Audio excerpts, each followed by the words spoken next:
तो दोस्तों, आप सबको पता है मध्य प्रदेश में शिक्षक भर्ती में जो ज्वाइनिंग हुई है, उनमें से बहुत सारे कैंडिडेट की ज्वाइनिंग वन बाय वन निरस्त की जा रही थी। आपने देखा होगा, कुछ वक्त पहले डबल डिग्री वालों की ज्वाइनिंग कर रहे थे विभाग वाले। आप आज और कल मेरे पास बहुत सारे लेटर आ चुके हैं जिनकी ज्वाइनिंग निरस्त हो रही है।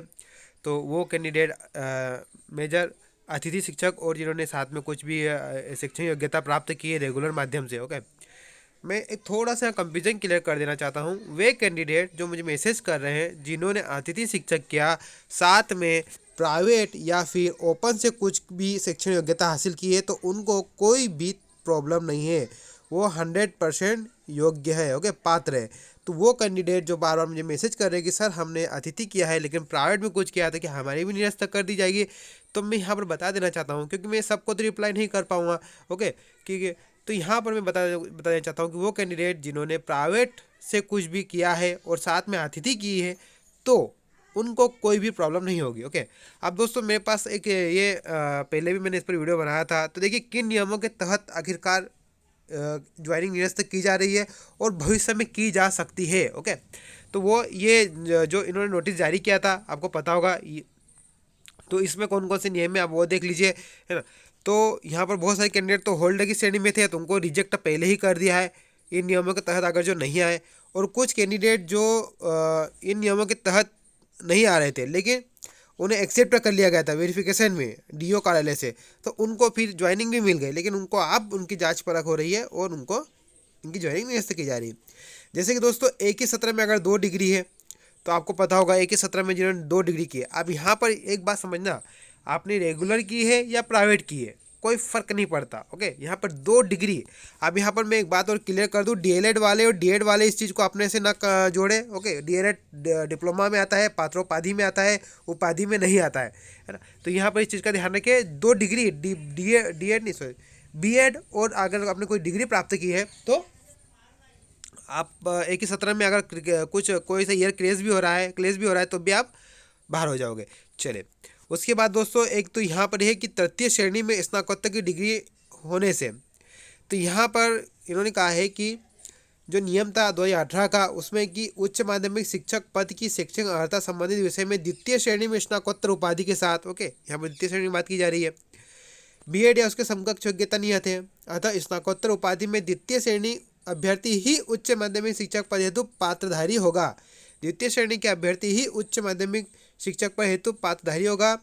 तृतीय श्रेणी के अभ्यर्थी की स्नातकोत्तर उपाधि मान्य नहीं होगी। अंक सूची पर द्वितीय श्रेणी लिखा होना मान्य है, अंक सूची पर सेकंड लिखा हुआ मान्य है दोस्तों। ओके, परसेंट क्या होता है कि कुछ कुछ यूनिवर्सिटी का परसेंट का क्राइटेरिया अलग अलग होता है, तो आपके मार्कशीट पर द्वितीय श्रेणी अंकित होना चाहिए, लिखा होना चाहिए। ओके, तो आगे हम देख लेते हैं दोस्तों।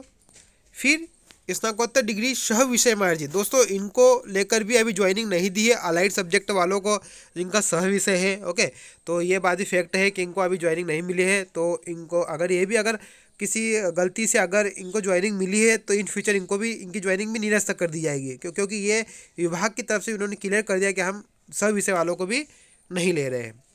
फिर ये अतिथि शिक्षक दोस्तों, ये चौथा वाला रूल जो कि अभी बहुत सारे कैंडिडेट बाहर हो चुके हैं। ओके, तो इसमें क्या है दोस्तों, अगर आपने अतिथि के साथ अगर आपने किया भी है कोई कोर्स रेगुलर, लेकिन वो आपका मुख्यालय होना, अगर आपने आपके मुख्यालय से नहीं किया है और किसी दूसरे मुख्यालय से किया है, तो आपको रिजेक्ट नहीं करेंगे। वो क्या करेंगे, जैसे कि आपने 1 साल आपका जो 1 साल आपने क्या किया, बीएड, ओके, और 1 साल आपने अतिथि की, तो जो बीएड जो किया और जो अतिथि की जो कॉमन अवधि आ रही है उसको माइनस कर देंगे, उस अवधि को आपके अतिथि से अनुभव में से, उस अतिथि अनुभव में से माइनस करने के बाद बचे हुए आपके अनुभव को ही काउंट करेंगे दोस्तों। ओके, और काउंट करने के बाद आपके मिनिमम क्या, आपके 3 सत्र और 200 दिवस ये पूर्ण होना चाहिए। अगर ये पूर्ण नहीं हो रहा है माइनस करने के बाद भी, तो फिर वो आपको निरस्त कर देंगे, सिंपल सी बात है। आगे हम देखते हैं दोस्तों अतिथि शिक्षक के बारे में। और फिर जिन कैंडिडेट ने 2019 के पश्चात अर्जित पात्रता प्राप्त की है, जिन 2019 के बाद जिन्होंने, हाँ दोस्तों, बहुत सारे कैंडिडेट डीपीआई की मैं बात कर रहा हूँ।